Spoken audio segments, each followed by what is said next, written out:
장 18절에서 22절 말씀 함께 읽겠습니다. 예수께서 따로 기도하실 때 제자들이 주와 함께 있더니 물어 이르시되 무리가 나를 누구라고 하느냐? 대답하여 이르되 세례 요한이라 하고 더러는 엘리야라 더러는 옛 선지자 중에 한 사람이 살아났다 하나이다. 예수께서 이르시되 너희는 나를 누구라 하느냐?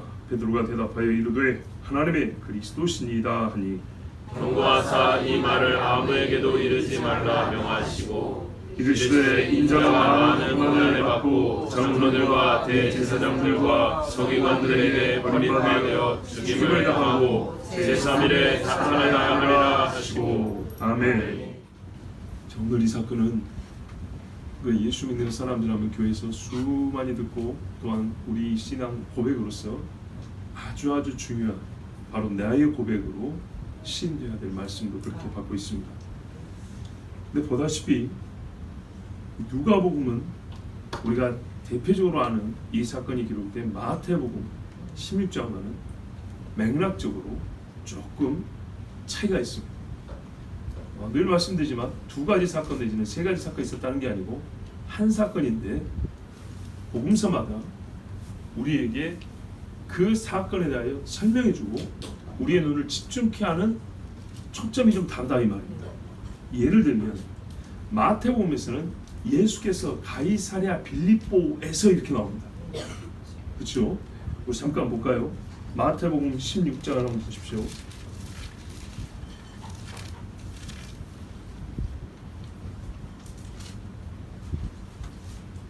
13절에 16장 13절에 보면 예수께서 빌립보 가이사랴 지방에 이르러 이렇게 되어 있습니다. 그래서 마태복음을 설교할 때는 우리가 이 가이사랴 빌립보 지방에 조금 배경 설명을 많이 합니다.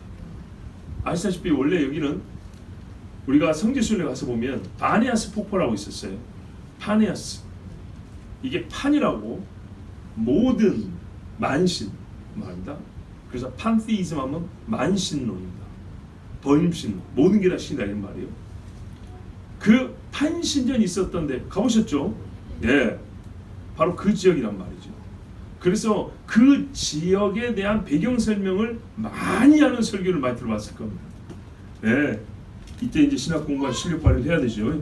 그래서 이 가이사랴가 왜 아우구스투스 카이사르에서 왔다 해서 돼가지고 원래가 헤롯 빌립의 영지인데 그래서 이 카이사르와 빌립을 연결해서 가이사랴 빌립보고 여기가 만신 이렇게 설명을 많이 하고 한 번쯤은 들을 필요가 있어요. 한 번쯤은 들을 필요가 있는데 너무 거기에 배경 설명을 많이 하다 보면 어떤 의미에서는요 예수님 오늘 하시고자 하는 말씀의 진짜 중요한 부분이 좀 약화됩니다. 비중이 좀 떨어진다고. 마가복음도 역시 마찬가지인데 뭐라고 되냐면 예수님이 가이사랴 빌립보 지방의 여러 마을들로 지나가시다 이렇게 있어요. 무슨 말이냐면 꼭 신전이 있는 거기를 갔다는 의미가 아니고 가이사랴 빌립보 하나의 지방이란 말이죠. 큰 지역 이름이에요.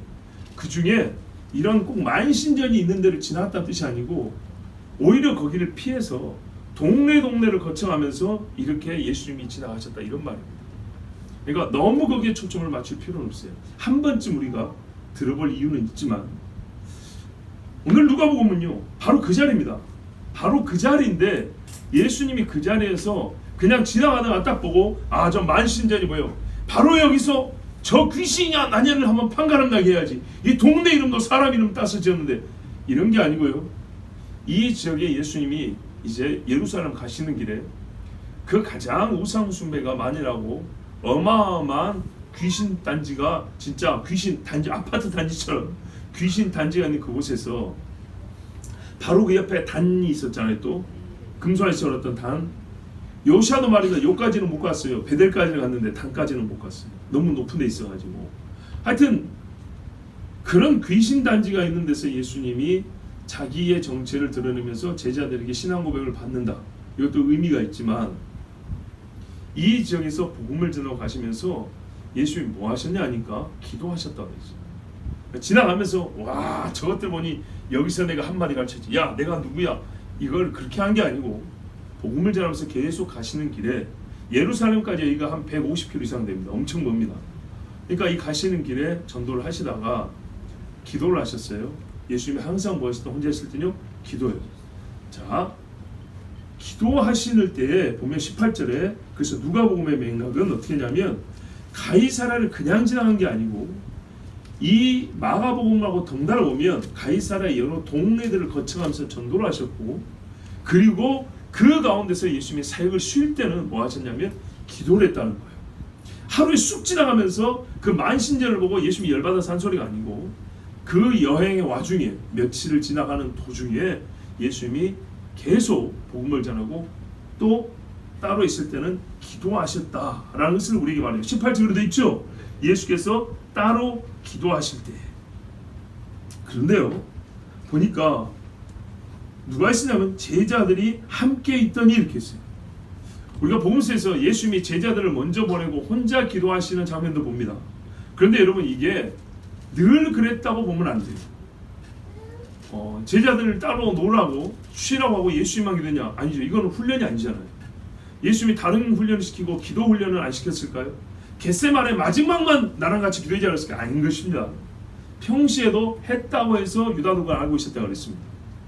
예수님이 여기도 보니까 제자들이 주와 함께 있더니 그랬어요. 그러니까는 밤에 무리들을 이제 내보낸 다음에 본인은 하나님께 늘 기도하셨고 여기에 제자들을 같이 데리고 오니까는 합심 기도를 한 거예요.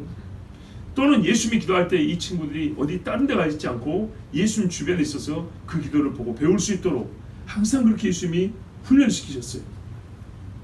그때 기도하는 와중에 예수님이 물으신 거예요. 우리도 그렇잖아요. 똑같은 질문이라도 세상에 아주 정신 팔려 있을 때 질문을 받으면 특히 우리 신앙적 질문을 받으면 굉장히 당황하고 아는 것도 대답을 못하기 쉬운데 기도하고 그렇죠? 기도할 때 우리의 정신은 하나님께 집중되어 있고 신앙적 언어와 우리 갖고 있는 신앙의 내용이 기도말로 이렇게 구성돼서 나온단 말이죠. 그랬을 때 우리가 신앙적 질문을 받으면 어느 때보다 대답을 잘 할 수가 있어요. 어떤 의미에서 우리 일상을 기준으로 봤을 때는 준비가 잘 된 상태잖아. 이때 예수님이 제자한테 물어봤어요. 같이 기도하는 이때 우리가 나를 누구라고 하는가? 이 질문은 이미 오래전부터 하실 수 있는 질문이었어요. 우리가 다 알다시피 너희는 나를 누구라고 하느냐 이 질문을 하기 위한 준비 작업이잖아요. 한편에 이런 생각이 들 수 있어요. 이 중요한 질문을 왜 이제서 물어봤을까? 마지막 예루살렘을 여행하고 올라는 그러니까 여러분 이 9장부터 뭐냐면요 예수님의 공생애가 끝났습니다. 이제 사실 네. 누가 보면 9장부터 19장까지 거의 10장이 마지막 예루살렘 가는 여정입니다. 사복음서가 항상 그렇죠. 3분의 1에서 거의 반 가까이가 마지막 예루살렘 가는 그 여정의 기록이더라고요. 그리고 이 십자가까지 포함하면 진짜 한 반 정도가 마지막 예루살렘 몰아서 십자가 부활까지입니다. 거기가 집중되어 있습니다. 그 예수님 설교도 거기에 집중적으로 많이 기록되어 있습니다. 그만큼 이 중요했다는 얘기입니다. 다른 한편으로 말하면 기간은 앞에 것이 길었지만 이 질문으로부터 소위 예수님 사역의 시간은 짧지만 제2막이라 이런 말입니다. 이전에는 예수님을 그리스도로 제자들이 직접 고백한 적이 없어요. 예수님이 직접 묻지 않았어요. 참 놀랍죠. 이걸 묻지도 않고 확인하지도 않고 지난 3년 동안 같이 살았다는 거예요. 놀랍습니다. 어쩌면 이래서 가룟유다가 속이고 있었을지 모릅니다. 이거는 매일 시험을 하고 테스트를 해봤다면 이거 찔려서라도 말이죠. 못 있었을까? 그런데 예수님이 이거를 사실 묻지 않았어요. 그런데 지금은 물어야 됐다 이 말입니다. 물을 때가 됐다는 말이기도 하고 물어야 하는 때라는 뜻도 됩니다. 자, 그리고 세상의 일반 백성들도 이 정도 되면 예수님의 사역을 보고 그가 누군지 이제 3년이 지났으니까 알 때도 되었다는 얘기입니다. 그래서 예수님이 묻습니다. 그런데 하나님의 모든 일은요 단순히 기간이 중요한 건 아니죠. 그렇죠. 그래서 진짜 물어봤겠죠. 어떤 사건과 사건 사이 이 중요하죠. 즉 하나님처럼 때가 중요하죠. 우리가 얼마 전에 무슨 이야기 들었죠? 예수님이 제자들을 보내가지고 이제 십자가지로 가시기 전에 이 제자들을 마지막 정말 실전 훈련 시켰단 말입니다. 그때 사람들이 이 모습을 보고 그때부터 예수님에 대하여 자기들끼리 소곤소곤 해오던 말이 있었는데 이제 헤롯 귀에 들릴 정도로 공론화가 되어가지고 그가 누구냐고 이제는 막 서로 갑론들박을 시작했습니다. 이때 제자들 중에 혹여나 조금 마음에 미혹이 되거나 혼란이 되거나 조금 자기들도 의심하거나 아니면 진짜 궁금했습니다. 예수님 자신은 지금까지 말하면 인자라 불렀거든요. 인자는 말 그대로 사람의 아들이라 얘기해요. 근데 이 말은 다니엘서에 보면 메시아가 자기를 부르는 호칭이에요. 하나님이 메시아에게 주신 호칭이에요. 그런데 이거는 성경을 정말 깊이 아는 사람들이 알 수 있는 말이에요. 그래서 드러내면서도 감추는 표현이 바로 인자라는 말이에요. 예. 성경을 깊이 아는 사람은 인자라는 말을 들으면 아, 자기를 메시아라고 부르는 걸 아는데, 그렇지 않은 사람은 메시아라고 직접 말하기 전까지 인자라고 말하는 것은 잘 못 알아먹습니다. 제자도 지금까지 예수님 뭐라고 하냐면 주로 선생님이 이렇게 불렀어요. 그리고 존경의 의미도 포함된 주님이라고 불렀어요. 원래 주라는 말은 하나님을 가리켜 부르는 말이지만 우리 일반 세상 사회에서도 사라가 자기 남편 아브라함을 가리켜 주라고 부른 것처럼 자기 진짜 주인 듯 존경하는 사람, 선생님을 주라고 부르는 경우도 있기 때문에 이 주가 진짜 하나님으로 부르는 주냐를 말하려면 메시아로 인정을 해야 되는 거예요. 그러니까는 한 번쯤은 진짜 메시아냐, 헬라어로 번역하면 그리스도고 히브리어로 메시아, 마시아란 말이죠. 이거를 꼭 확인해야 되는데 바로 지금이 그때라고 주님이 생각하신 거예요. 이 직전에 뭐가 있었다고요? 사람들이 하는 말이 살아난 요한이냐, 엘리야의 영을 받은 사람이냐, 아니면 환생한 사람이냐, 막 이러고 있었어요. 그리고 유대 땅, 아니 이스라엘 땅 중에 가장 헬라적이면서도 우상 숭배가 만연한 옛날 이스라엘 왕조 시대 때부터 바로 그 지역을 통과할 때 이제 예수님이 가장 영적으로 어두운, 산은 높지만 지역적으로 높아요. 그렇지만 영적으로 가장 깊은 어두움으로 깊은 곳에서 또 맥락적으로 이제는 예수님이 십자가를 지기 전에 자기를 한번 드러내고 제자도 이거를 가르쳐줘야 될 때고, 사람들은 예수님에 대하여 이렇다 저렇다 자기들의 이론과 추정을 할 때, 추론을 할 때 바로 이때 주님이 자기를 나타내시기로 결정한 겁니다. 그래서 물어봤어요. 사람들이 나를 누구라 하냐? 그때 뭐라 그랬습니까? 세례 요한이라 하더라, 엘리야라 하더라, 그러는 옛 선지자 중에 하나라 하더라. 얼마 전에 한 말이죠. 예, 여론이 그렇습니다. 여론이. 여러분, 진리는 다수결로 결정하는 게 아닙니다. 그죠? 그리스도가 누구신가는 소위 가능성 10%, 20%, 30% 중에 제일 높은 게 30%니까 그 30%에 붙은 이름이 예수님의 정체다, 이렇게 말하는 게 아닙니다. 우리가 세상에서 선택하는 거는 짜장면이나 짬뽕이냐, 이거는 자기 먹고 싶은 대로 먹으면 되는 거예요. 그러나 예수님이 누구신가에 대해서는요, 성경의 예언이 성취된 바로 그 사람, 하나님의 말씀은 바로 그 사람이 메시아다. 예, 이렇게 성경의 확실한 증거와 예언의 성취로서 예수님에 대해서 말을 해야지, 우리가 생각할 때는 예수는 아무래도 누군 것 같아, 이거는요 말 그대로 개인적으로 그것도 확신도 아니고 가타일 뿐입니다. 근데 제가 옛날에 마태복음이나 마가복음 때도 설교했을 건데, 이 엘리야, 요한, 선지자 중에 한 사람 가만 보면요 못된 사람 한 명 없습니다. 다 훌륭한 사람들입니다. 그렇죠? 훌륭한 사람, 나쁜 사람은 없어요. 위대하고 이스라엘이 존경하고 그 이름을 기리는 훌륭한 신앙인들이었습니다. 그러나 여러분, 아무리 훌륭한 사람이라 할지라도 하나님의 종이었을 뿐이고 말 그대로 그냥 사람이었을 뿐이지 하나님의 아들은 아닙니다. 그들이 위대하여 하나님의 시키신 일을 충성되게 감당했지만 자기를 위하여서도 자기 피가 한 방울도 쓰여질 수 없는 죄인이었습니다. 그렇게 죽었습니다. 충성된 종이지 여러분, 의인은 아닙니다. 그렇다면 여러 가지 가능성을 말하고 다 훌륭한 사람들이고 위인들이지만 이스라엘 백성들 중에는 예수님을 메시아로 아는 이가 없었다고 하도 틀린 말 아니죠. 예. 바리새인이나 대제사장이나 백성의 장로, 요 사람들은 예수님을 죽이려고 한다 했고, 예수님을 맨날 따라다니는 사람들조차도 하는 말이 대부분 이렇게 말했고, 엊그제 오병이어 때 몇 사람 그 선지자인가 이렇게 생각했다 했습니다. 그러니까는 3년의 예수님 사역의 결과치고는요, 요즘 우리말로 하면 너무 성과가 없지 않습니까? 생각해보세요. 예수님 본인이, 하나님 아들 본인이 와가지고 3년 동안 외쳤는데, 그것도 전 세계를 돌아다니는 것도 아니에요. 손바닥만한 나라예요. 손바닥만. 그 손바닥만한 나라도 다 댕긴 것도 아니고 대부분 갈릴리, 그죠? 갈릴리 한 지역에서, 아제르바이잔에 이거 몇 분의 몇이죠? 갈릴리 그리고 예루살렘, 요 정도 왔다 갔다 했어요. 그죠? 그러면 여기 아무리 땅 넓게 잡아도 이 경기도만은 못할 것 같아요. 여기를 3년 동안 하나님이 본인이 직접 와가지고, 야, 만약에 제가 죽은 자를 살렸으면 난리 날 겁니다. 제가 문둥병자를 안수해서 고쳤다면 진짜 뒤집어질 거예요. 따르는 사람은 갑자기 수만 명이 될 것이고, 시기하여 암살하려는 사람도 생겨날 것이고, 그러겠죠. 예수님도 그랬으니까 분명히 그렇게 됩니다. 그런데 말입니다,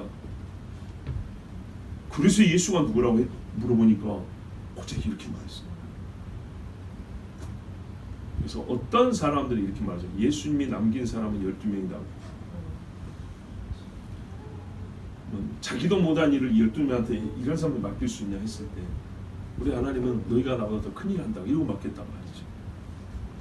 자, 하여튼 이런 대답을 들으면 예수님의 이 3년 사역이 완전 헛되게 보일 정도입니다.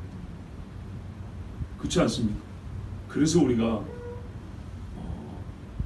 이제 선교사님들의, 대부분 선교사님들이나 또 이제 저희 같은 목회자들의 사역에 대하여 판단할 때 좀 깊이 고민해 볼 필요가 있는 것입니다. 또 하나는 뭐냐면,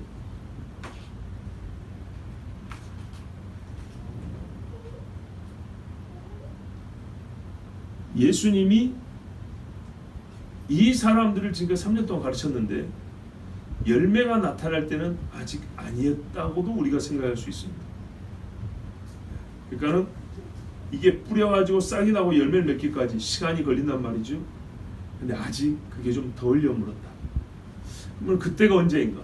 하나님은 그때를 언제로 정해놓으셨냐면 성령 강림, 그 이후로 정해놓으십니다. 부활이고. 자,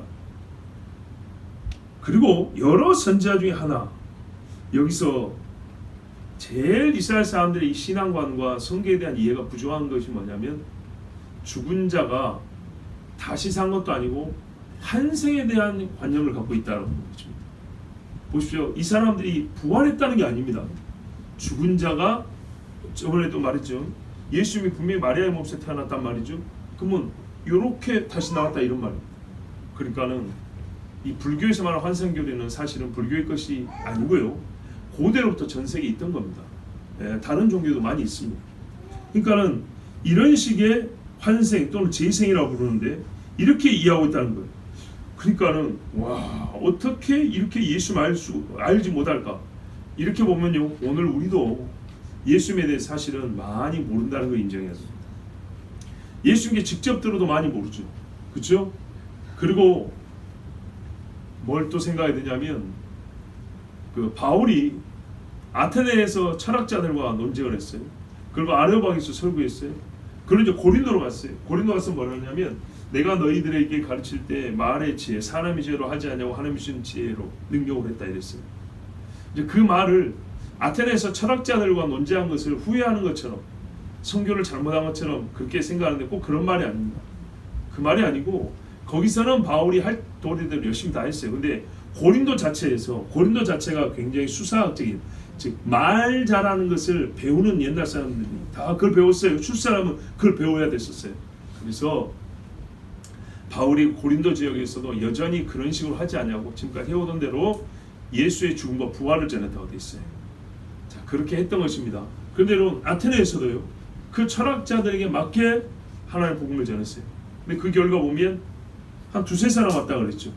자, 이것이 바울이 실패한 선교가 아니고요, 충분히 이거는 잘하는 것이다, 이렇게 우리가 봐야 된다고 했어요. 왜냐면 예수님 지금 사역을 보니까 그렇죠.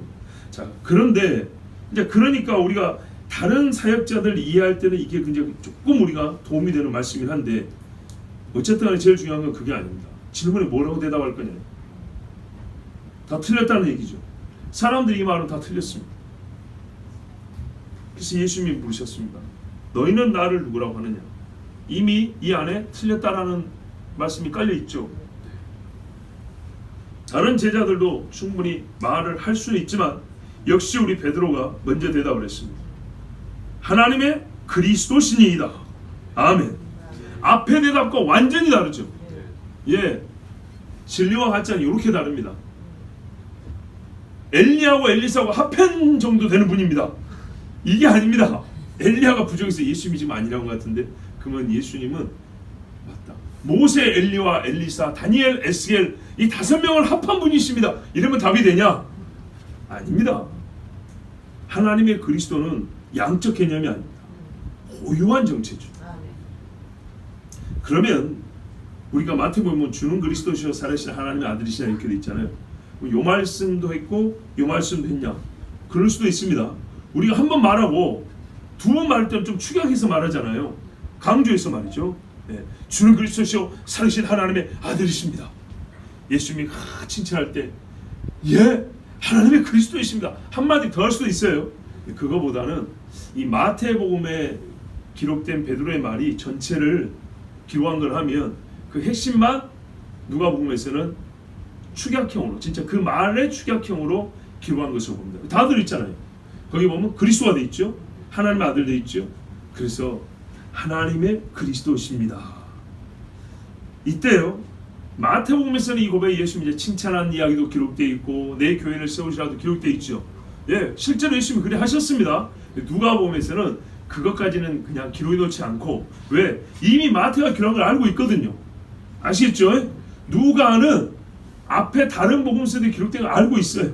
그래서 누가는 거기까지는 다 쓰지 아니하고 뭐라고 했냐면, 그 다음에 예수님 하신 말씀, 뭐 칭찬하는 그런 말은 없고요.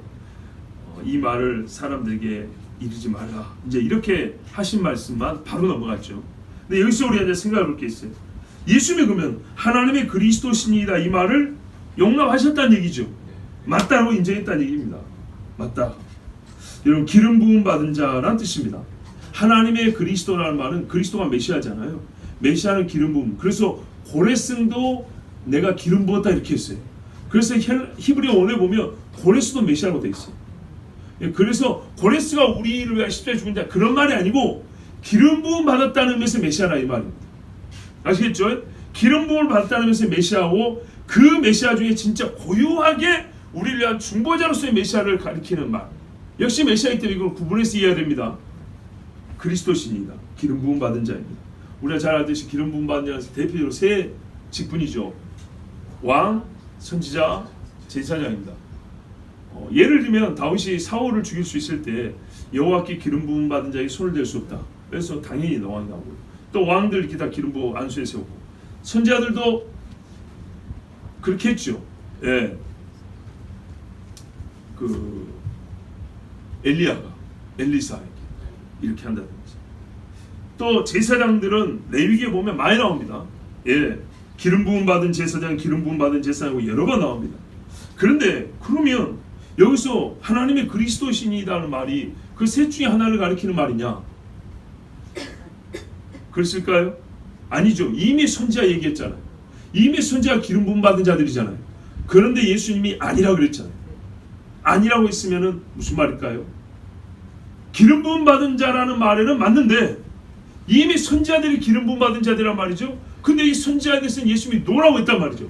그러면 기름 부음을 받았을 때 선지자보다 나으니, 세례 요한도 선지자보다 나은데 예수님은 그 선지자보다 훨씬 뛰어난 분이죠. 왜요? 선지자보다 나은 요한이 신들매를 풀기도 감당하지 못한다고 그랬거든요. 불로 세례를 주는 분. 그러면 성경에 예언의 성취로서 예수님을 알아본다고 그랬죠. 그리스도란 말, 메시아를 기름 부음 받은 자라고 표현한 데가 있냐? 여러 군데가 있습니다. 그 중에 몇 군데를 보면 시편 2편을 보면 이게 이름하여 제왕시라고 합니다. 왕을 높이는 시입니다. 하나님을 왕으로 높이는 시인데, 거기에 2절에 보면 뭐라 했냐면, 세상의 군왕들이 나서며 관원들이 서로 꾀하여 여호와와 그의 기름 부음 받은 자를 대적하며, 여호와와 그의 기름 부음 받은 자, 즉 메시아를 대적하며 전쟁을 일으킨다니. 우리가 이 마지막 시대에 보면 알지만은 또 지금 유다서를 보면 뭐라 하면 교회 가만히 들어온 자는 하나님의 은혜를 방탕한 것을 바꾸고 하나님과 그리스도 예수를 부정하는 자냐 이렇게 됐다고. 그 말씀.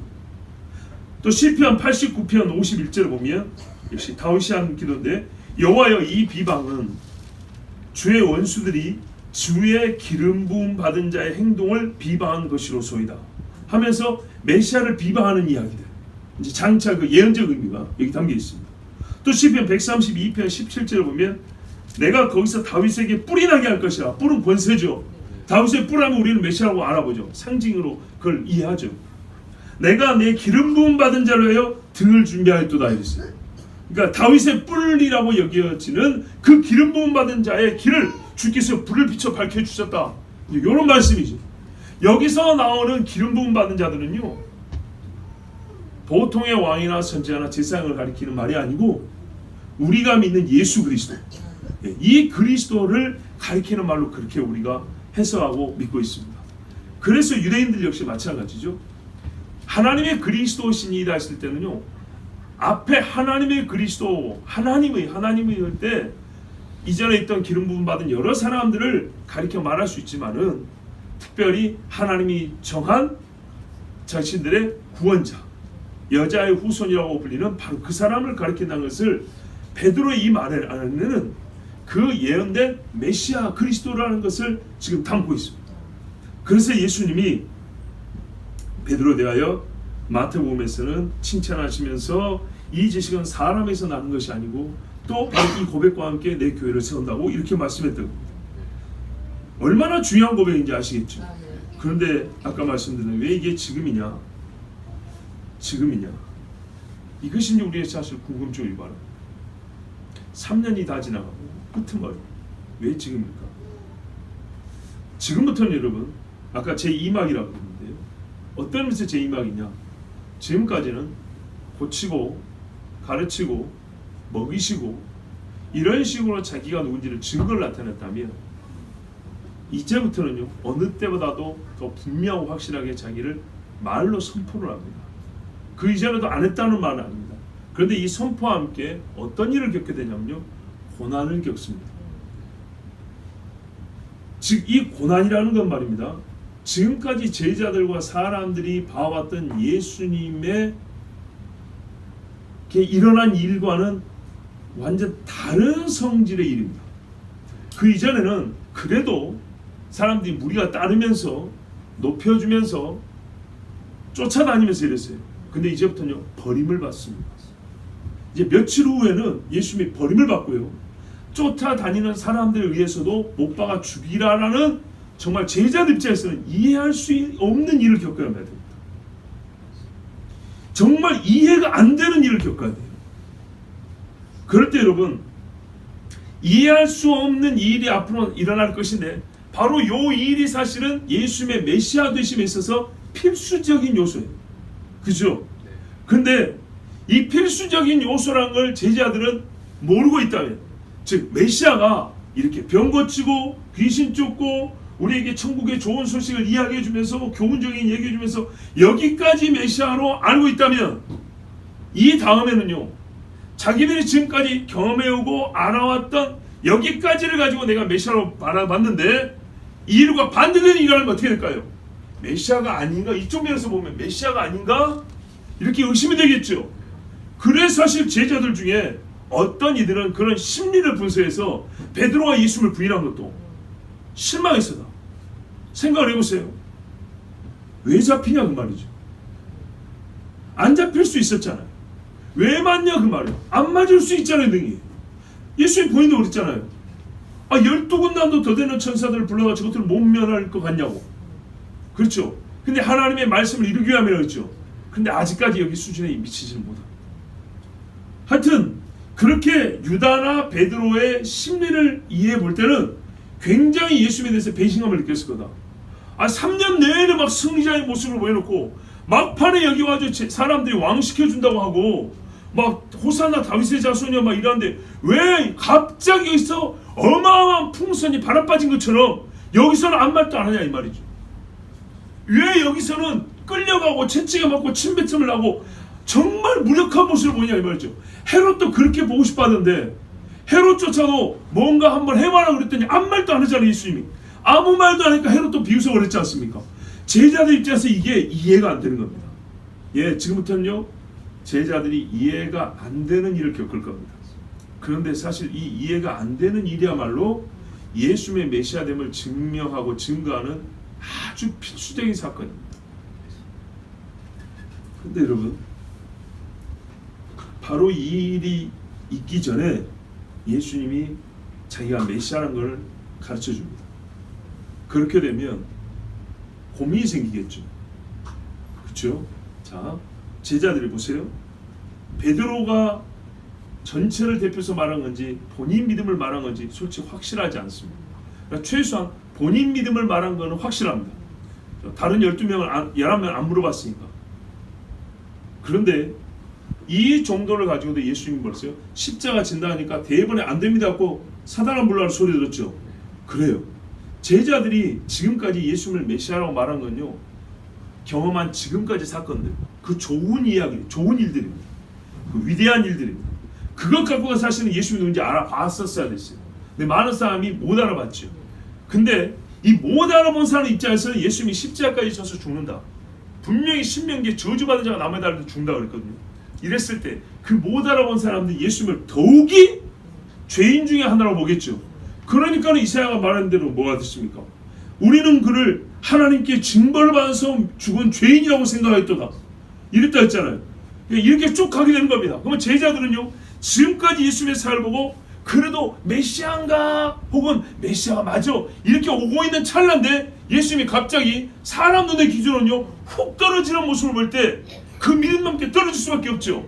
그래서 예수님이 나중에 일이 일어나기 전에 너희로 생각나게 하려고 미리 말하노라 그런 것처럼 지금 이때는 이제 사람 눈에는 예수님이 완전히 떨어지는, 낮아지는, 비하하고, 그러니까 사람들에서 비하를 당하고 죽임을 당하는, 철저히 사람들이 짓밟히는 그런 일을 겪어야 된단 말이죠. 근데 이게 메시아의 본질이에요.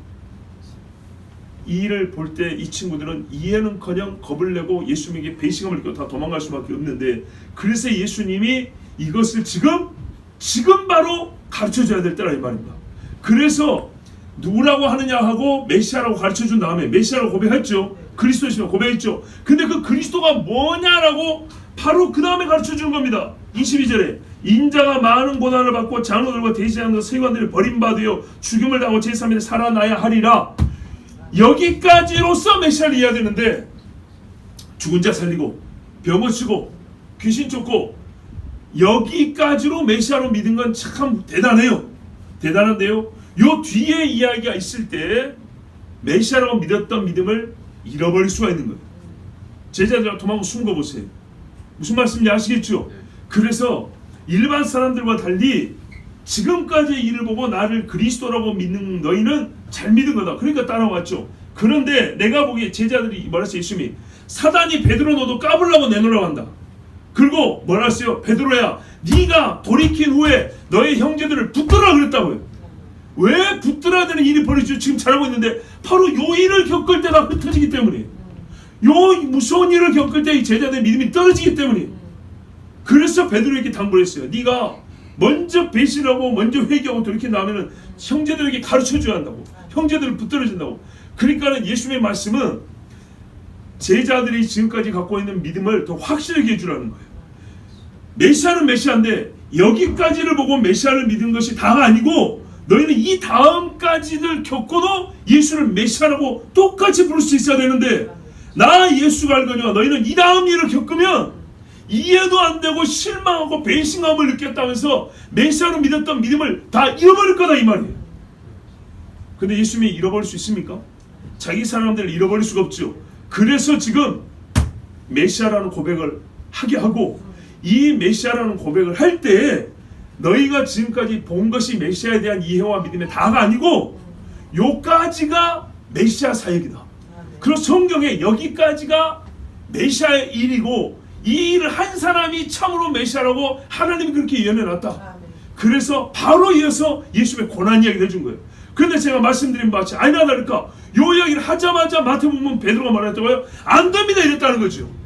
그러니까는 베드로가 말한 메시아 고백은 지금까지를 보고 메시아로서 예수님을 기쁨으로 받아들였던 건데, 이 다음에 자기들이 받아주고 싶지도 않고 이해하지도 못하고 정말 자기들의 육체로는 원하지도 않는 그런 일을 생각할 때는 예수님의 메시아성을 부정하기에 이른다는 겁니다. 그래서 예수님이 이 일이 있기 전에 이 사랑하는 자를 하나도 잃지 않으려고 여기서 바로 이 타이밍에 너희는 나를 누구라고 물어봤어요. 대답은 맞지만 그 대답의 내용이 불충분해요. 그래서 예수님은 어떻게 해요? 이제 채워줍니다. 나는 고난받고 죽는다. 이게 메시아다 참으로. 이렇게 해줬을 때 제자들은 자기들의 부족한 믿음의 내용을 채웁니다. 그럼에도 불구하고 내용을 채웠다 해서 믿음 자체가 강해지지는 않습니다. 견고해지지 않습니다. 이거는 다시 주님이 그 뒤에 또 부활하신 후에 이 제자들 찾아와서 경고하게 해줍니다. 그러나 가르침은 지금 주어져야 됐던 것입니다. 예, 그들이 자기 믿음을 시험해 볼 수 있는 것도 지금 들어야 나중에 예수님의 십자가를 보고 우리가 이렇게 믿음이 약하구나 깨닫게 되는 거죠. 그리고 예수님 부활했을 때 이제 크게 깨달은 거죠. 아하, 예수님 말씀하신 이거였구나. 분명히 보면 살아나야 하리라까지 들어있지 않습니다. 그런데 여러분, 왜 이 이야기를 아무에게도 하지 말라 그랬을까요? 경고하사. 지금까지 가만 보면 예수님이 자기 자신이 하나님의 아들이고 아버지와 아들은 하나라고 하면서 굉장히 많이 주장했지 않습니까? 그런데 왜 여기서 말하지 말라 그랬을까요?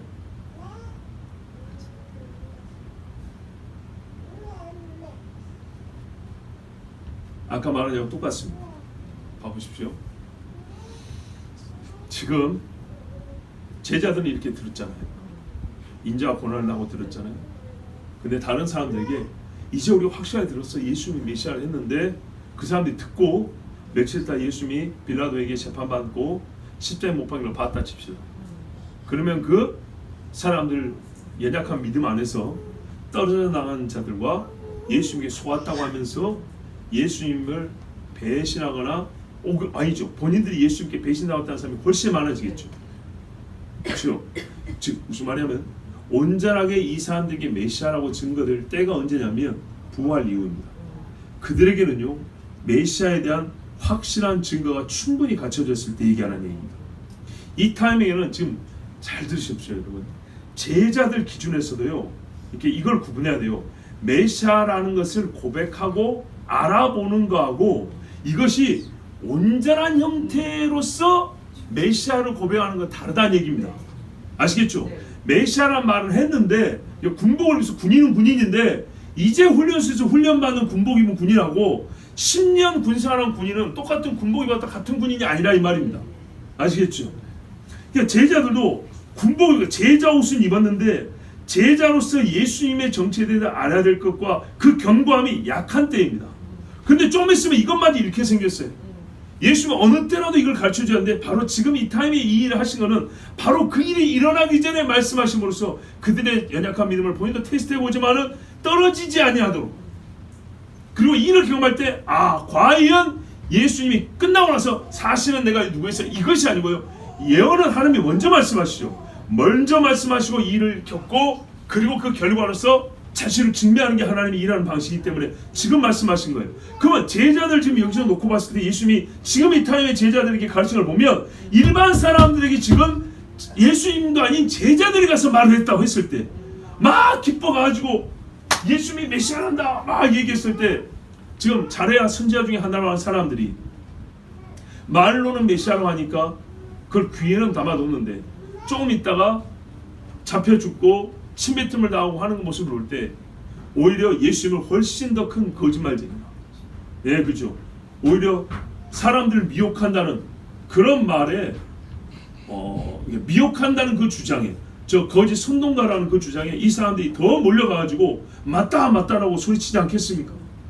그래서 그 사람들에게는 어느 때에 메시아를 드러내고 말하는 것이 옳으냐 했을 때 예수님의 하신 말씀은 내가 죽고 부활한 다음에 그 연약한 자들 위해서는 더 충분한 증거가 확보되었을 때 그것을 가지고 와서 외치라고 말입니다. 그래서 사도행전을 보면 베드로가 그때 오순절 이후에 외치잖아요. 주와 그리스도가 되게 하셨느니라. 예. 근데 너희가 알지 못하고 죽였다. 바로 이런 식으로 증거됐을 때 사람들의 마음에는 회개의 마음이 일어나고, 그렇죠? 우리가 정말 하나님 앞에 큰 죄를 지었다라는 각성이 일어난단 말입니다. 그러니까 하나님은 조금이라도 더 많은 영혼들을 구원할 수 있는 때와 가르침의 방식, 그것을 우리 주님이 다 아시고 계시기 때문에 제자들에게 지금은 아니라, 지금은 너희가 가서 그렇게 말하지 말라, 이렇게 말씀한 겁니다. 곧 있으면 예수님이 고난을 당한다고. 이 고난에 대하여 제가 좀 오늘 여러 번 말씀드렸는데요, 이 고난에 대하여 제자들이 이거를 감당한 모습을 보세요. 제자들이 이걸 어떻게 맞았는가를 보시라고요. 그거를 보면 일반 사람들에게는 예수님이 고난 당하기도 전에도 재판을 받을 때도 벌써 죽이라고 난리쳤다고 떠걷어먹은 놈들도 그랬단 말이죠. 그랬을 때 진짜 안타깝게도 이때 유대인들은 예수님에 대하여 너무나 믿음이 없었어요.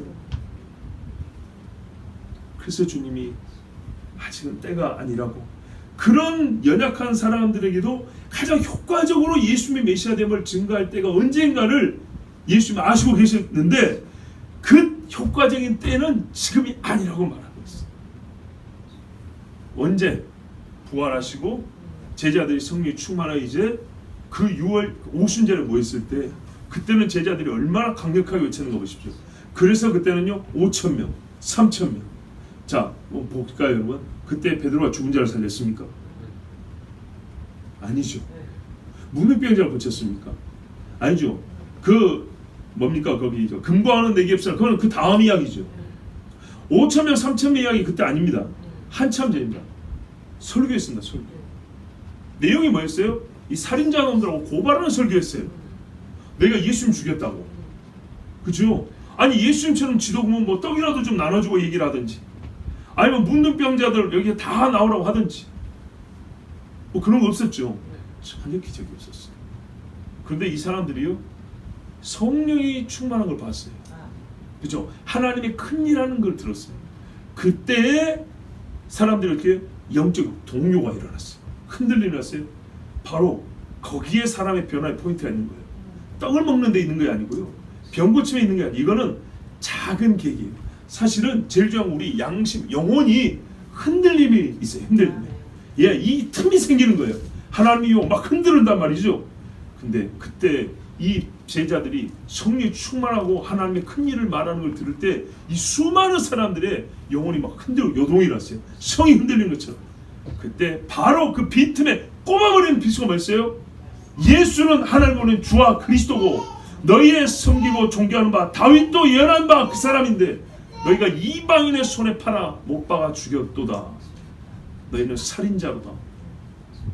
야, 기적 하나 없었는데 이 어마어마하게 일어났어요. 그리고 이때 예수님을 그리스도와 선포하니, 만일에 오늘 이 정도 가이사라에 와가지고 외쳤으면은 아마 돌이 맞아 죽었을 것이고 몇 명 믿지 않았을 것인데, 바로 그때 외치니 수많은 사람들이 주님 앞에 엎드려 나왔던 겁니다. 그래서 우리는 결과적으로는 예수님의 지혜를, 하나님의 지혜를 따를 수가 없고 그냥 항상 예하며 감사히 받을 뿐입니다. 여러분, 예수님이 그리스도는 더 확실한 증거를 채워주신 후에 그것을 통하여 그리스도에 대하여 온전하게 증거하기를 원하셔서 지금은 아니라고 했습니다.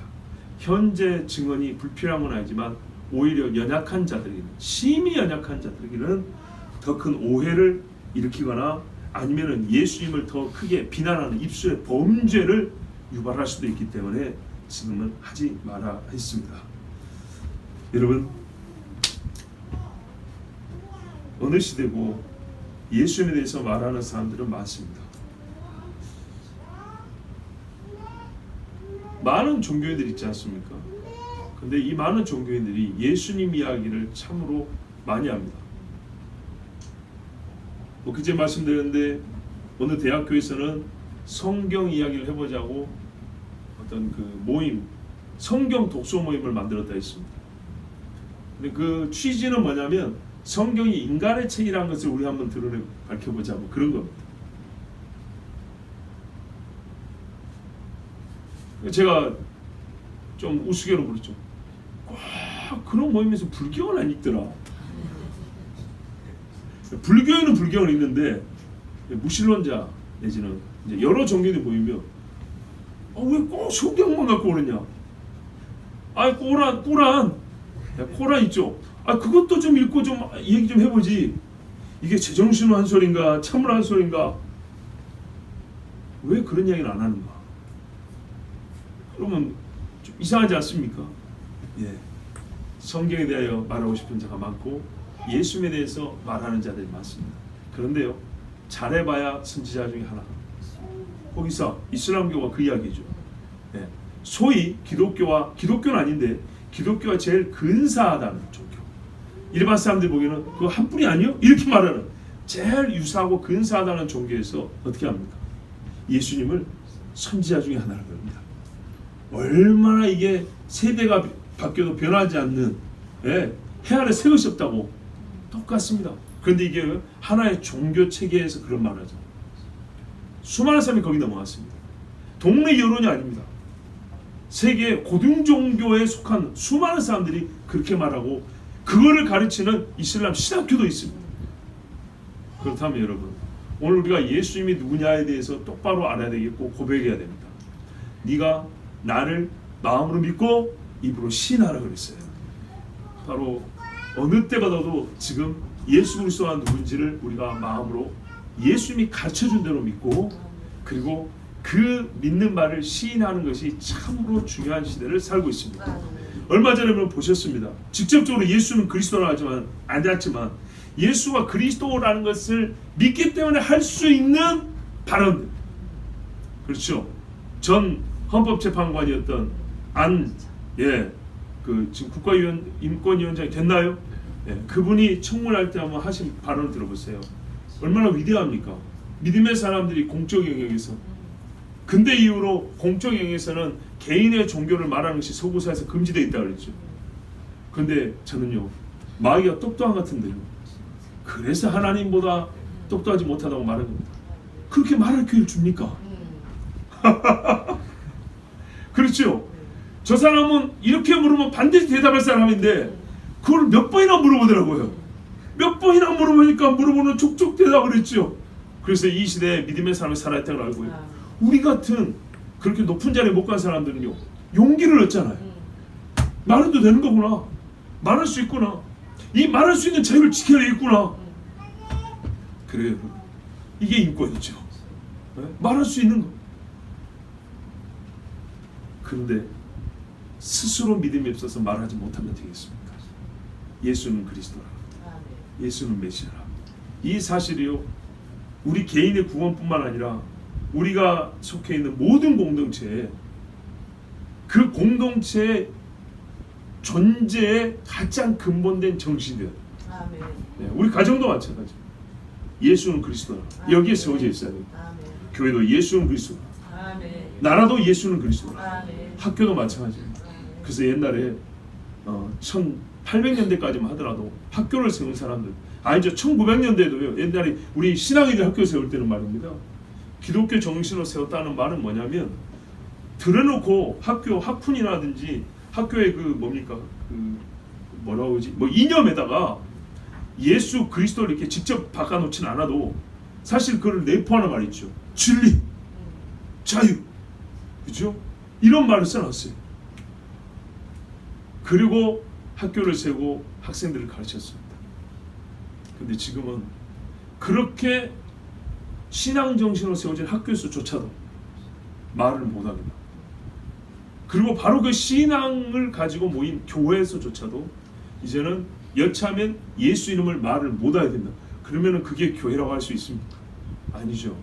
네, 우리가 좀 얘기해 볼까요? 가이사랴 빌립보에서도 예수 이름을 말할 수 있었습니다. 그렇게 예수를 부정하고 헤롯과 이 헬라의 더러운 가나안 종교의 우상들을 쫓는 그곳에서도요, 2000년 전에는요, 예수는 그리스도라고 말할 수 있었어요.